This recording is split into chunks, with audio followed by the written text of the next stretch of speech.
أعوذ بالله من الشيطان الرجيم.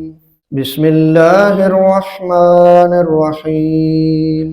إن الله لا يستحيي أن يضرب مثلا ما بعوضة فما فوقها فأما الذين آمنوا فيعلمون أنه الحق من ربهم وأما الذين كفروا فيقولون ماذا أراد الله بهذا مثلا يضل به كثيرا ويهدي به كثيرا الذين ينقضون عهد الله من بعد ميثاقه ويقطعون ما أمر الله به أن يوصل ويفسدون في الأرض أولئك هم الخاسرون. آج ہم نے سورہ بقرہ کی آیت نمبر 26 سے شروع کیا ہے. آیت نمبر 26 27 کی تلاوت کی ہے.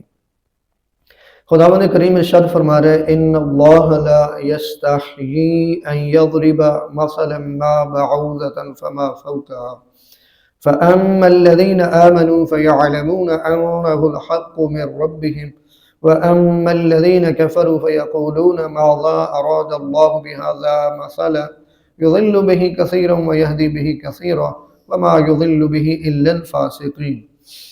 کریم پروردگار ارشاد فرما رہے اللہ کسی مثال کے پیش کرنے سے نہیں شرماتا، خواہ مچھر کی ہو یا اس سے بھی بڑھ کر چھوٹی چیز کی.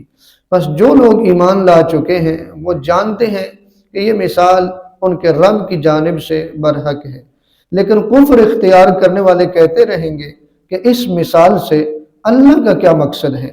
اللہ اس سے بہت سوں کو گمراہ کر دیتا ہے اور بہت سوں کو ہدایت کرتا ہے، اور وہ اس کے ذریعے صرف بد اعمال لوگوں کو گمراہی میں ڈالتا ہے.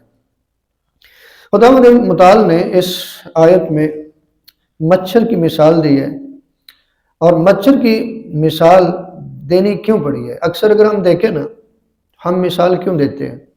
بعض اوقات درس ہو رہا ہوتا ہے نا، تو انسان کو جو پڑھانے والا ہے، درس دینے والا ہے، اسے مثال کے ذریعے سمجھانا پڑ جاتا ہے. اور آپ کا یہ تجربہ ہوگا کہ بعض اوقات ایک گھنٹہ گفتگو انسان کرتا ہے تو وہ بات صحیح معنوں میں سمجھ نہیں آتی، جیسی ایک مثال کے ذریعے سمجھ آ جاتی. یعنی حقائق کو واضح کرنے کے لیے بعض اوقات مثال کا سہارا لینا پڑتا ہے، جس کی وجہ سے لوگوں کی بات سمجھ میں آ جاتی ہے. تو خداوند متعال نے بھی قرآن مجید میں مثالیں دی ہیں، جیسے کہ یہاں پہ خداوند متعال نے مچھر کی مثال دی ہے، اور ایک اور جگہ پہ سورہ حج میں اگر آپ دیکھیں تو خداوند متعال نے واضح طور پر فرمایا کہ اگر اللہ کے علاوہ جتنے بھی ہیں وہ چاہیں تو وہ ایک مکھی بھی نہیں بنا سکتے. کیا جی؟ اور اگلی بات یہ ہے کہ اسی آیت میں فرمایا کہ اگر کوئی مکھی ان سے کوئی چیز چھین لے، اگر مکھی ان سے کوئی چیز چھین لے تو وہ اس سے واپس بھی نہیں لے سکتے. یعنی خداوند متعال ایسی مثالیں دیتا ہے قرآن میں. لیکن یہاں پہ جو مچھر کی مثال دی ہے، معصومین نے مچھر کا ذکر کیا، جیسے کہ امام جعفر صادق علیہ السلام نے، ہمارے چھٹے امام فرماتے ہیں خداوند متعال نے مچھر کی مثال دی ہے.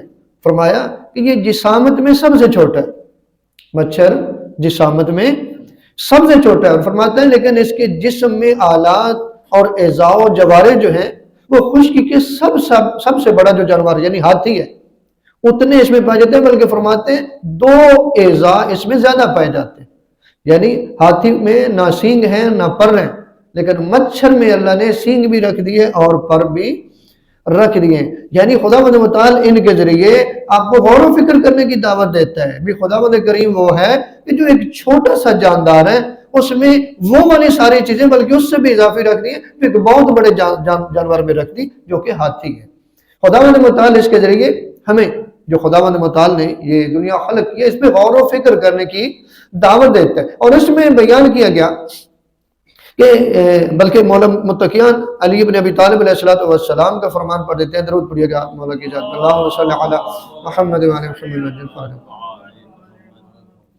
مولانا فرماتے ہیں کہ تمام زندہ موجودات جمع ہو جائیں تو وہ مل کے بھی ایک مچھر نہیں بنا سکتے. کیا نہیں بنا سکتے جی؟ ایک مچھر بھی وہ بنا نہیں سکتے. آج خالق اللہ کے علاوہ کسی اور کو مانا جا رہا ہے، اور جن کو خدا کے مقابلے میں لایا جا رہا ہے وہ تو خود کہہ رہے ہیں کہ اگر پوری دنیا اکٹھی ہو جائے تو پھر بھی ایک مچھر بھی نہیں بنا سکتے. جو اس کے اندر اسرار و رموز ہیں، انسان سمجھے، انسان کا عقل دنگ رہ جاتا ہے. اور خدا متعال اس مچھر کی مثال کیوں دے رہے ہیں؟ تاکہ آپ غور و فکر کریں. اور خدا فرما رہے ہیں کہ اللہ کسی مثال کے پیش کرنے سے نہیں شرماتا، خواہ مچھر کی ہو یا اس سے بھی بڑھ کر یعنی چھوٹی چیز. پر جو لوگ ایمان لا چکے ہیں وہ جانتے ہیں کہ یہ مثال ان کے رب کی جانب سے برحق ہے. یعنی جو بھی صاحبان ایمان ہوں گے وہ ضرور کہیں گے کہ یہ خداوند متعال نے اگر مثال بیان کی تو ضرور ہے کہ اسی مثال کے ذریعے ہمیں سمجھ جائے گی اور لوگوں کو اس سے سمجھ آئے گی، اور یقیناً اس میں کوئی ایسا راز پوشیدہ ہے جو ایمان والے وہ سمجھتے ہیں. لیکن کفر اختیار کرنے والے کہتے رہیں گے کہ اس مثال سے اللہ کا کیا مقصد ہے؟ اللہ کا کیا مقصد ہے؟ اللہ اس سے بہت سو کو گمراہ کرتا ہے. یعنی خداوند متعال امتحان لیتا ہے، اگر وہ اس امتحان میں ناکام ہو جائے خدا انہیں گمراہی میں چھوڑ دیتا ہے. اللہ گمراہ کرتا نہیں ہے. یہ جو گمراہی میں چھوڑ دیتا ہے یہ اس سے مراد یہ ہے کہ خداوند متعال نے یعنی جو چیزیں سمجھانے کی کوشش کی انہوں نے نہیں سمجھی، خداوند متعال نے ان کی توفیق سلب کر لی، اب وہ گمراہی میں سرگردہ ہے. اب وہ ان کو گمراہی میں چھوڑ دے، کیونکہ ہر وقت ہمیں خداوند متعال کی ضرورت ہے. اگر خداوند متعال ہمیں چھوڑ دے تو ہم گمراہی میں ہیں، اب گمراہی کی دلدل میں پھنسے رہیں گے.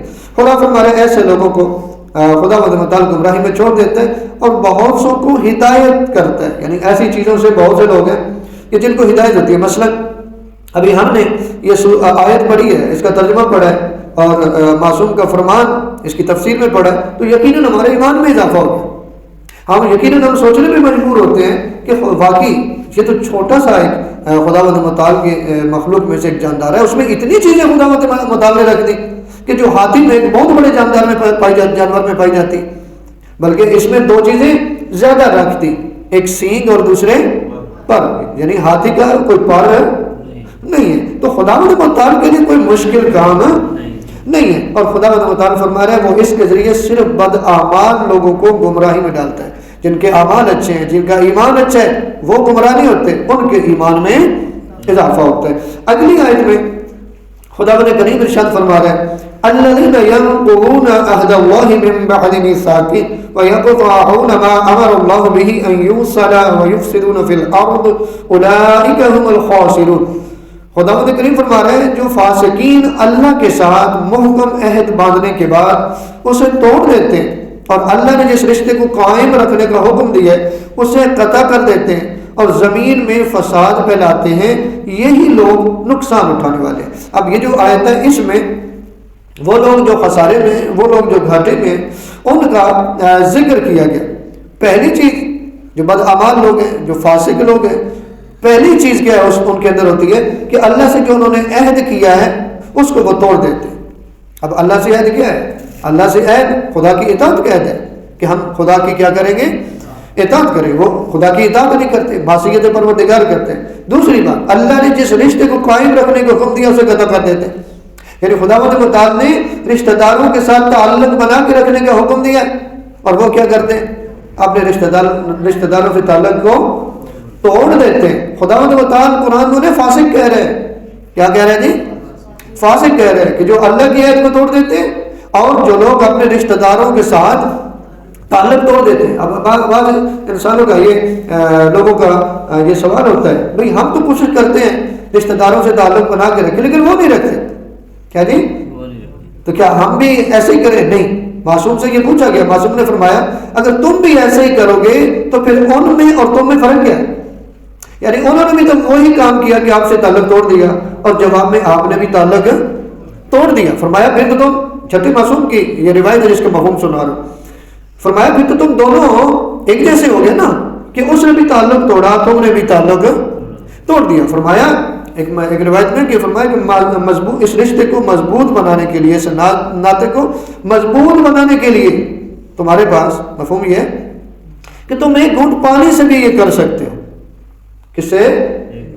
ایک گھونٹ پانی سے بھی کر سکتے ہو. اور فرمایا کم سے کم خدمت یہ ہے کہ تیری وجہ سے انہیں کوئی تکلیف نہ پہنچے. یہ بھی ایک حدیث ہے جس کے مفہوم کو درج کیا. تو اپنے آپ کو ایسا رکھ کہ تیری وجہ سے تیرے جو رشتہ دار ہیں ان کو کوئی تکلیف نہ پہنچے. یعنی تیرے لیے اگر ممکن نہیں ہے کہ تو ان کے گھر میں آئے جائے, ٹھیک ہے, لیکن تیرا اندر صاف ہونا چاہیے کہ میرے رشتہ دار ہیں, میں ان کے ساتھ ٹھیک ہوں. میں کیا ہوں جی؟ ان کے ساتھ ٹھیک ہوں. اب یہ قرآن کی بات ہے. قرآن مجید ان رشتوں کو جوڑ کے رکھنا چاہتے ہیں. یہ رشتے ایک دوسرے کے لیے ضروری ہیں, بہن بھائی کے لیے ضروری ہے, بھائی بہن کے لیے ضروری ہے. یہ جتنے رشتہ دار, جتنے بھی قریب کے رشتہ دار ہیں, سبھی کے لیے یہ بات ہو رہی ہے کہ کسی کے ساتھ بھی تعلق توڑنا نہیں ہے. یہ چند روزہ زندگی ہے, اس میں انسان کے اندر انا ہوتی ہے, اس نے میرے ساتھ یہ کر دیا, اس نے میرے ساتھ وہ کر دیا. تعلق ٹوٹتا کوئی نہیں وجہ سے ہی ہے نا, لیکن اس کو کیا کرنا ہے؟ اگنور کرنا ہے, برداشت کرنا ہے کہ نہیں وہ بھی انسان ہے, اس سے غلطی ہوگی. ٹھیک ہے جی. تو تب جا کے یہ رشتے رہ سکتے ہیں, وغیرہ نہیں. لیکن خدا متعال اکثر یہ جو ہمارے اعتراض ہوتے ہیں, کیا یہ اعتراض خدا کو نہیں پتا جی؟ کیا خدا کو نہیں پتا اب یہ ایک رشتہ بنانا چاہیے, دوسرا نہیں بنانا چاہیے؟ نہیں پتا. لیکن اس کے باوجود حکم دیا کہ تعلق کو بنا کے رکھو. کیا کرو جی؟ تعلق بنا کے رکھو.